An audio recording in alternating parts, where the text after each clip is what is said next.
Bonjour France Lafleur, vous êtes enseignante à l'UQTR et vous avez l'habitude de pratiquer les classes virtuelles. Est-ce que vous pouvez m'en dire un peu plus, s'il vous plaît? Bien sûr. Alors, oui, en tant que professeur en formation à distance, j'exerce beaucoup, je pratique beaucoup avec la webconférence. Donc, la conférence web où est-ce qu'on est en mode synchrone et qu'on est très interactif. Alors, c'est ce qui me passionne depuis déjà plusieurs années. Donc, ça me fait plaisir de pouvoir partager quelques trucs très, très concrets. Alors, aujourd'hui, ce qu'on va pouvoir survoler en termes d'exemples, c'est pratico-pratique. D'accord, merci. Est-ce que vous pouvez m'en dire plus sur la conception d'une séance en classe virtuelle, s'il vous plaît? Oui, tout à fait. En fait, la partie de la conception, c'est-à-dire, c'est vraiment prendre en compte d'abord la durée, la clientèle, alors à qui on s'adresse, c'est qui notre public d'apprenants. Donc, dépendamment de la discipline et du niveau, alors on a des ajustements à faire dans ce sens-là. Alors oui, on doit, un élément très important dans la conception, c'est de penser à notre préparation au niveau des supports visuels, par exemple. Très concrètement, on a besoin d'un support visuel sur des liens envers des photos, vidéos, des documents Word ou des grilles Excel, mais un support visuel qui va vraiment complémenter en complémentarité avec le discours qu'on a pour les apprenants. Et ça veut dire de bien le préparer aussi parce que à partir du moment où on entre dans la salle virtuelle, donc en temps réel et qu'on anime, c'est bien d'avoir préparé ces éléments-là qui sont tout en bas de l'écran. Donc, on peut les activer à tout moment lorsqu'on est prêt à les utiliser. Donc, voilà. Donc, on favorise souvent des schémas ou des images, comme on le ferait en classe pour un support visuel qui permet la compréhension. Donc, aussi, le dernier point pour la conception, c'est qu'on peut vraiment aller sur des exercices ou des activités qui permettent de mettre en application tout de suite ce qu'on vient d'expliquer. Donc, conception, là, ça fait le tour pour l'instant. Merci. Et quelles informations il convient de donner aux étudiants? Ah oui. Alors, les informations préalables. En fait, c'est concrètement, ça veut dire que c'est important d'établir le cadre, notre terrain de jeu, où on en est. Donc, préciser les attentes.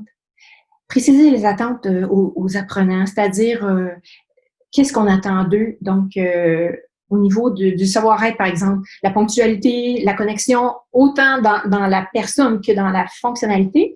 Donc, c'est important de prendre en compte au niveau de la plateforme qu'on leur apprenne à maîtriser la plateforme. Donc, avant de se lancer dans une leçon où il y aura vraiment une activité d'apprentissage, préalablement, il est nécessaire de préparer les apprenants, c'est-à-dire les fonctionnalités de base. Alors, si on veut devenir euh, fonctionnel et avoir du plaisir à apprendre dans une séance de formation à distance qui est en interaction en temps réel, c'est important d'être capable d'activer sa caméra, son micro, le volume du micro. Alors, toutes les fonctionnalités de base qui permettent que finalement, ça devient agréable parce qu'il faut aussi être dans le plaisir d'apprendre quand on est en ligne. On a cette familiarité-là qui est nécessaire. Le formateur aussi doit se préparer, doit faire ses propres tests.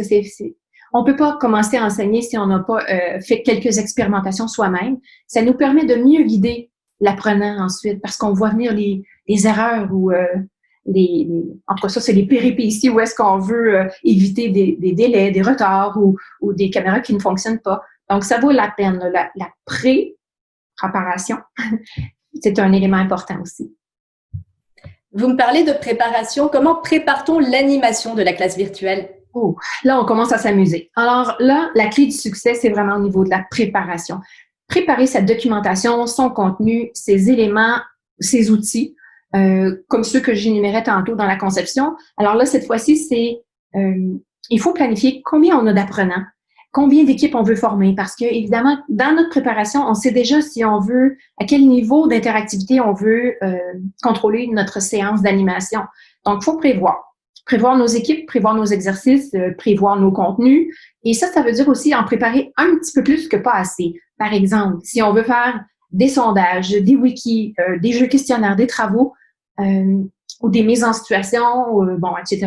Alors, si on veut créer un débat, bien, faut vraiment prendre le temps de planifier. Un élément très essentiel, là. Et même, je vous dirais que parfois, si on en a la capacité ou le temps de donner accès en avance à notre contenu, ça permet aux gens là, de se préparer, de se préparer à la matière qui va être présentée.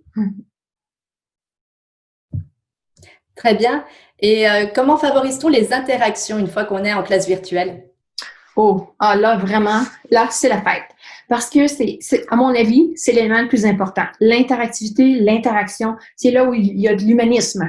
Donc, c'est là où on va créer vraiment le sentiment de présence à distance. C'est dans notre relation avec l'apprenant. Et c'est là aussi qu'on peut mettre tout notre investissement pour que ça devienne intéressant, pour que ça devienne dans le plaisir d'apprendre. Et comment on fait ça? Là, on y va dans le concret.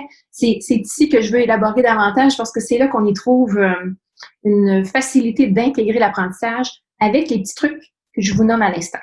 Entre autres, on a des outils sur la plateforme. Peu importe la plateforme, on a des outils qui sont assez traditionnels, qui reviennent bon, je disais tantôt, les quiz, les sondages, des wikis ou des outils qui nous permettent de faire de la télécollaboration. Et ceux-là, ça dynamise et ça devient très, très dynamique quand on peut utiliser ces outils-là. Donc, on peut maximiser la participation, l'intérêt, la persévérance aussi, là. Donc, plus c'est interactif, mieux c'est parce que on implique l'apprenant, on le place en action. Donc, c'est à ce moment-là qu'on peut même leur permettre, par exemple, d'utiliser des outils d'interaction, des outils d'annotation et spontanément, il y a toujours le partage d'écran. Donc, si on donne le droit de parole, on fait des tours de table, ça devient absolument dynamisant que de savoir utiliser nos outils. Donc, au niveau de l'activité, là, ça devient très, très dynamique si on est capable de rajouter questions-réponses, défis, pour pas dire un vrai challenge d'équipe. Parce que parfois, ce qu'on présente là, comme activité, disons qu'on fait des équipes aléatoires ou des équipes pré-programmées, comme on dit, on peut, au lieu de faire la même activité dans chacun des sous-groupes, on peut aussi varier l'activité de sorte à ce que quand on revient en plénière, il y a comme une espèce de compétition, une saine compétition dans les ateliers entre les équipes. Donc, il y a cette façon-là aussi là, d'augmenter le plaisir d'apprendre, puis de co-construire nos apprentissages aussi. Donc, voilà, en gros. Merci beaucoup, France. Ça me fait plaisir. Au revoir.